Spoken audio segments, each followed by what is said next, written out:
Sentimental and everything coming. It's a happy year. Okay, so I'm going to introduce you to a gentleman that's going to give you some edification, education and verification.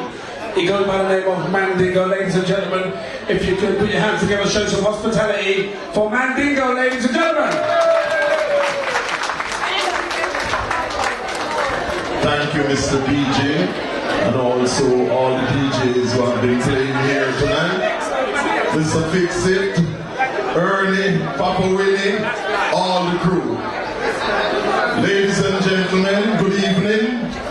And indeed, it was a pleasure when my friend of almost 50 years, Hawkeye, said, Mandingo, I'm having an event on New Year's night, right here at this venue, and I have a concept where I want to pay tribute to 12 heroes and sheroes. And this is going to be an annual affair. So you are here at this historic occasion, the debut of the Roy Hawkeye Heroes and Sheroes New Year's Anniversary tribute to the heroes and sheroes. 12 tables that we have, and each table is in honor of a hero or a shero.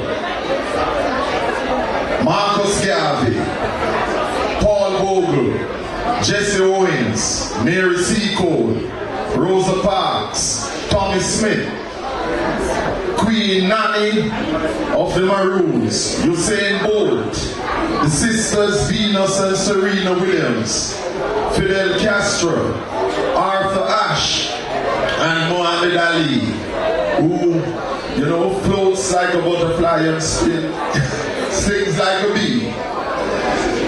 Paul Bogle, who was from the eastern part of Jamaica, the parish known as St. Thomas, from Stony Gut, who said, remember your color and cleave to the black. He went on a 40-mile trip from Stony Gut to Spanish Town, the capital of Jamaica then, to petition with governor here because things were hard for the Africans who had won their freedom but were suffering discrimination still, economically and otherwise. And governor here turned him away with the people from Stony Gut who marched with him from Stony Gut to Spanish Town. And so he was left with no other choice than to start the Moran Bay Rebellion. And he paid the price and he was hung. But the example that Paul Bogle set in 1865 in leading our people in our fight for betterment lives on forever. And he's one of the national heroes of Jamaica. Jesse Owens, he was the Usain Bolt of his time in the 1930s. This was this remarkable athlete that Adolf Hitler, that German racist, came because the Olympics was in Berlin at the time, in the 1930s, and he was looking for his German countrymen to win in the races. And Adolf Hitler and his fellow Nazis were in the stadium.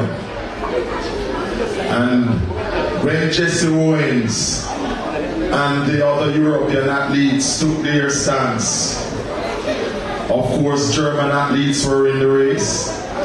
And when Jesse Owens ripped away and won, Adolf Hitler, he didn't wait until Jesse Owens crossed the finishing line.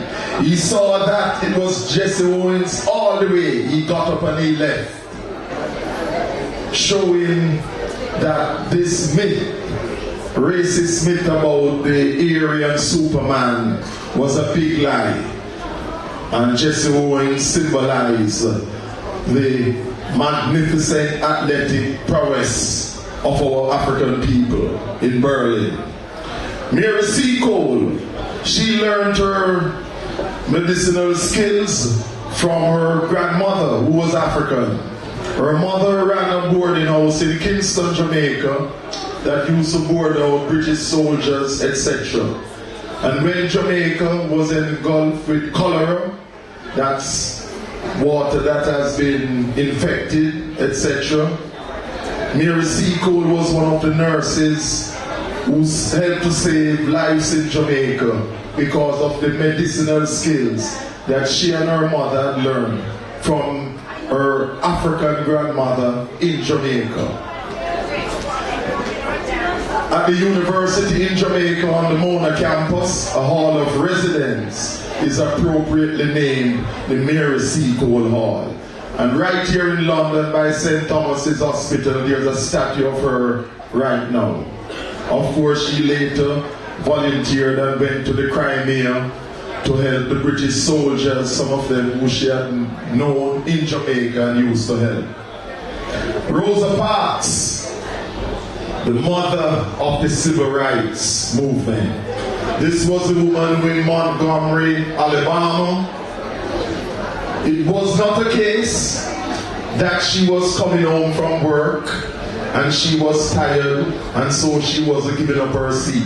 As she herself said, it was a campaign by her and others that there had to be an end to this discrimination whereby our people, when they were passengers, if any so-called white person came on the bus, even though our people had paid their fares, they had to get up and give them way. Yes. It was a campaign. And Mary Seacold was the spearhead. Not Mary Seacold, Rosa Parks was the spearhead who refused to get up, and the rest is history. People like Martin Luther King and others came afterwards. So let us remember this great mother of the civil rights movement. Tommy Smith in 1968, the height of the Black Power movement in the US, Stokely Carmichael, later known as Kwame Ture, H. Rap Brown and others, when our people rose up in the United States against racism. And at the Olympics in Mexico, Tommy Smith and another athlete, when they were to receive their medals, they raised their clenched fists, the Black Power salute, and they were victimized by the US government for doing that, because what they were doing was that they were showing the hypocrisy of the United States government, who said that it is the land of the free and there is no discrimination, etc. And what they did symbolized to the rest of the world that things were not good for our race in the United States. Queen Mother Nanny of the Maroons. Anyone here from Portland, Eastern Jamaica? That's where, yes, Delhi, in the area from Portland. This is the mother, Queen Mother Nanny, Jamaica's national heroine, who led her people to victory, taught our people guerrilla tactics, that they defeated the British, and the British had to sue for peace. So let us remember this great Queen Mother, and she was also a skilled doctor, learned in the arts of the use of herbs, etc.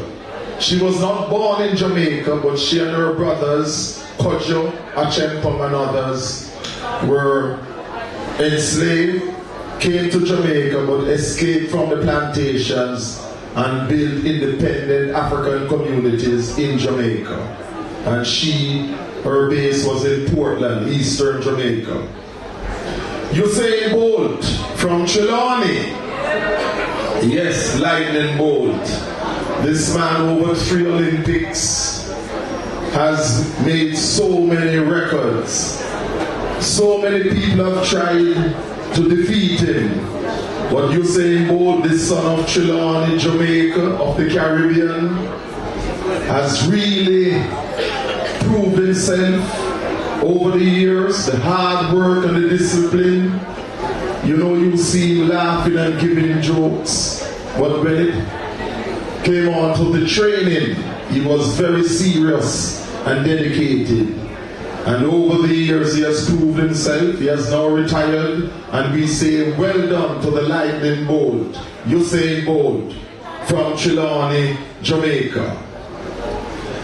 The sisters, Venus and Serena Williams, for many years they have dominated lawn tennis. They are coming towards the end of their career in lawn tennis. But let us remember their father, who mentored and taught them and brought them along the way, which goes to show that it is not all of our men who are not good fathers. We have good fathers. We have good and bad everywhere. Okay? So, well done to the Williams sisters, Venus and Serena Williams. Number 10, Fidel Castro from Cuba. And let us remember that a lot of Jamaicans went to Cuba to work for many years ago. Some people are famous in Jamaican music, like Tommy McCook, Rolando Alfonso, Laurel Aitken, Bobby Aitken, and others were born in Cuba, but they grew up in Jamaica because of their Jamaican parents. Fidel Castro came to power in 1959 when he defeated the dictator Batista, who fled to Spain. And what I admire about Fidel Castro was the fact that he stood up to the Yankee, the US bullies who wanted to dictate, because before Castro came on the scene, the mafia controlled the gambling and all of that type of thing in Cuba. There was a lot of prostitution, etc. And Fidel Castro put a stop to that.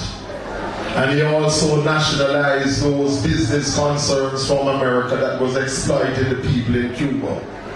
Things are not perfect, but in his time, Cuba's health service is second to none in the world. When it comes on to eye surgery, many people all over the world owe their sight to the skill of the Cuban doctors. And Cuban doctors have gone all over the world. In Southern Africa, in Angola, where the racist troops were threatening to defeat the revolutionaries in Angola, Russian planes transported Cuban soldiers, some African Cubans, some Spanish Cubans, and they defeated the racist South African Boers and turned the tide. So Fidel Castro, who passed away just a few weeks ago, has made his mark in the world and shown that when one stands strong and that you are fighting for your rights without fear, that you will triumph. So it's an inspiration for people who love and fight for their freedom. Arthur Ashe. This was a man who was born on the 10th of July 1943.